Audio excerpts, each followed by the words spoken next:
सांची का स्तूप मिला, वो मध्य प्रदेश में सांची का स्तूप पड़ता है, खनखेड़ा जगह है और रायसेन जिला का नाम है।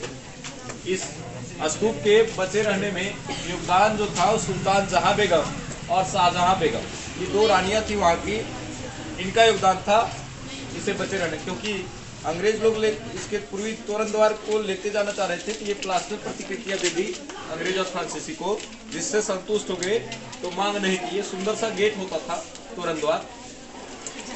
सांची पर एक ग्रंथ लिखा था जॉन मार्शल ने, इन्होंने इस ग्रंथ को सौंप दिया सुल्तान जहां बेगम, इन्होंने बाद में इसको छपवाया भी। तो हम इसमें समझेंगे स्तूप क्या होता है। स्तूप एक प्रकार का मिट्टी का टीला होता था और जिसमें गौतम बुद्ध से जुड़े हुए चीज, उनके अवशेष, उनके बाल, उनके नाखून, उनके कपड़े, उनके बर्तन को दफनाया जाता था। इसे पवित्र मानते हुए सुरक्षित तरीके से दफना दिया जाता था। इसी को हम लोग स्तूप बोलेंगे। स्तूप के विषय में समझेंगे हम लोग। और प्राचीन एक विद्वान है जो ये मानते हैं कि प्राचीन कलाकृतियों की लूट होने से खुद को आत्मघात जैसा महसूस करते हैं। उस विद्वान का नाम है H.H. कोल। इन्होंने ये भी कहा था कि जो चीज जहां पर है वहीं पर रहने में इसकी सुंदरता है। इस विचार को भी H.H. कोल ने दिया था कि जो चीजें जहां पर है उसकी सुंदरता वहीं है। मान लीजिए नालंदा खंडर जो है उसकी सुंदरता वहीं सुखा कर हमको दूसरी जगह कर देंगे, उसकी खूबसूरती गायब हो जाएगा। तो जो चीज जहां पर है उसकी सुंदरता वहीं होती है। स्तूप के विषय में समझते हैं, स्तूप क्यों बनाए जाते थे और इसका रचना किस प्रकार से होता था। तो ये हम समझे कि स्तूप में बुद्ध के अवशेष को सुरक्षित रखा गया, जो भी उनके द्वारा प्रयोग की गई सामग्री है, उनकी अस्थियां हैं, वो सब सुरक्षित रखा जाता था।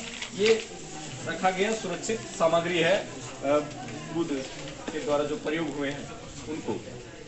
और इसका निर्माण इसलिए किया गया कि इसका प्रचार प्रसार हो सके। एक तो सुरक्षित रखने के लिए स्तूप का निर्माण किया गया उनकी सामग्रियों को, दूसरा इसका प्रचार प्रसार हो, इसके लिए भी बौद्ध धर्म लोग देखेंगे तो इसका प्रचार प्रसार होगा। तो बौद्ध धर्म के प्रचार प्रसार के लिए भी इसका निर्माण किया गया, स्तूप का निर्माण किया गया। अशोक वादन एक ग्रंथ है, उससे पता चलता है कि अशोक ने गौतम बुद्ध से जुड़ी हुई चीजों को देश के विभिन्न विभिन्न महत्वपूर्ण शहरों में बंटवा दिया और वहाँ के राजाओं, वहाँ के लोगों को आदेश दिया कि वहां पर आप क्या बनवाइए, स्तूप बनाइए। तो इस प्रकार से बहुत सारे स्तूप बनाए गए देश भर में 200 ईसा पूर्व के आसपास। कुछ महत्वपूर्ण अगर स्तूपों की बात करें तो भरहूत स्तूप है जो मध्य प्रदेश में है, सांची का स्तूप और सारनाथ का स्तूप ये उत्तर प्रदेश में है, सांची का स्तूप एमपी में है। इसके विषय में हम लोग पढ़ना है इस स्तूप के विषय में। और ये स्तूप का निर्माण प्रायः भिक्षुक द्वारा जो दान इकट्ठा किया जाता उससे होता था। राजाओं लोग जो चाहते थे आर्थिक सहायता करते थे उससे होता था स्तूप का निर्माण, क्योंकि ज्यादा खर्च होता था। तो अमरावती का स्तूप नष्ट हो गया और सांची का स्तूप बचा रह गया। आइए समझते हैं इस स्तूप को। तो स्तूप ये अंडाकार आकार का होता था, जो मेन भाग होता था इसका स्तूप का, इसके अंदर गौतम बुद्ध से जुड़ी चीजों को दफनाया जाता था। जुड़ी चीजें हम बता चुके हैं। और इसके बाहर ये चार दीवारी होता था जिसको वेदिका के नाम से जाना जाता है। इसी वेदिका में एक गेट होता था जिसका नाम है तोरण द्वार। ये चारों दिशाओं में होता था। और आपको बताया कि पूर्वी तोरण द्वार का डिमांड अंग्रेज लोग कर रहे थे, फ्रांसीसी लोग, परंतु जो सांची की रानियां थी सुल्तान जहां बेगम और शाहजहां बेगम ने इन अंग्रेजों और फ्रांसीसियों को ले जाने से रोका और उनको बदले में प्लास्टर की बना के दे दिया। प्लास्टर प्रतिकृति अगर सेम टू सेम दे दिया उसी तरह अंग्रेज खुश भी हो गए उससे। तो इस प्रकार से ये बचा भी रह गया। इसके अंदर एक और दीवार सा होता था, उसको मेदी बोला जाता था।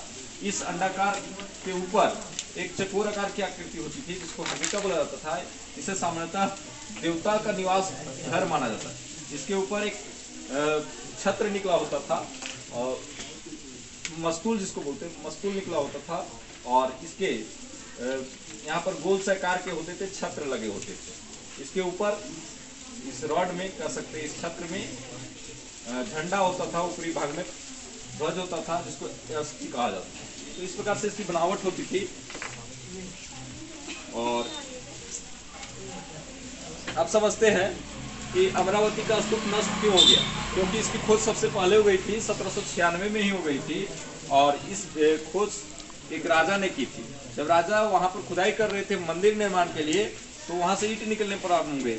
उसके विषय में लोगों को मालूम नहीं था और उस ईंट का प्रयोग इसने मंदिर बनाने के लिए कर दिया। तो ईंट तो वहां से खत्म हो गए, डिजाइन भी खत्म हो गया।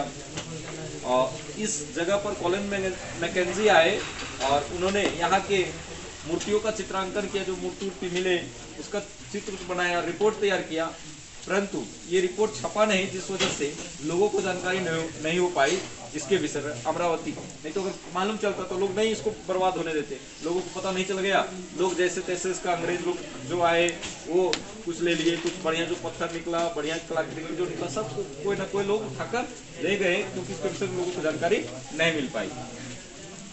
1854 में एलियट नामक यात्री यहाँ पर यात्रा करते हैं और यहाँ से नक्काशीदार जो संगमरमर के पत्थर थे उसको मद्रास लेकर चले गए, जो डिजाइनिंग पत्थर थे उनको मद्रास लेकर चले गए अमरावती। वहीं पर आप सांची के स्तूप के विषय में समझते हैं, ये बचा रह गया जबकि ये नष्ट हो गया, क्योंकि इसकी खोज बाद में हुई। ये 1796 में हुआ तो ये 1818 में हो रहा है।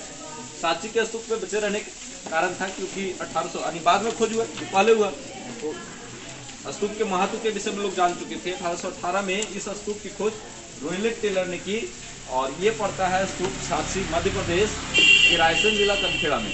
स्तूप के महत्व को समझ जा चुके थे लोग और इसको बचाने में दो रानियों का भी महत्वपूर्ण योगदान था। वो रानियां हैं, एक सुल्तान जहां बेगम और शाहजहां बेगम। यहाँ अंग्रेज लोग और फ्रांसीसी लोग इसके सुंदर से जो दरवाजे थे, तोरण द्वार थे, उसको ले जाना चाह रहे थे, परंतु यहाँ की रानियों ने उसको रोका और प्लास्टर की प्रतिकृतियां बनाकर दे दिया।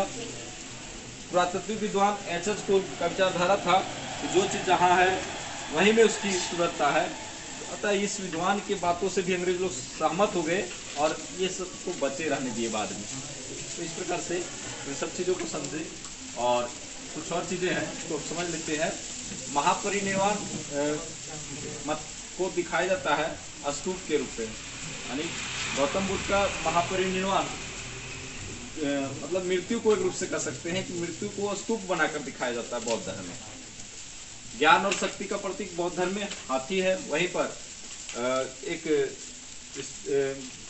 ज्ञानी लोगों का जो प्रतीक चिन्ह है बौद्ध धर्म में वो सालभर्जिका है, जो एक स्त्री है और उसके छूने से फूल खिल जाता है।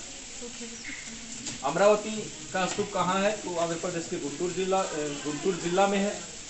इसकी खोज 1796 में हुई। ठीक है, पॉज करते हैं।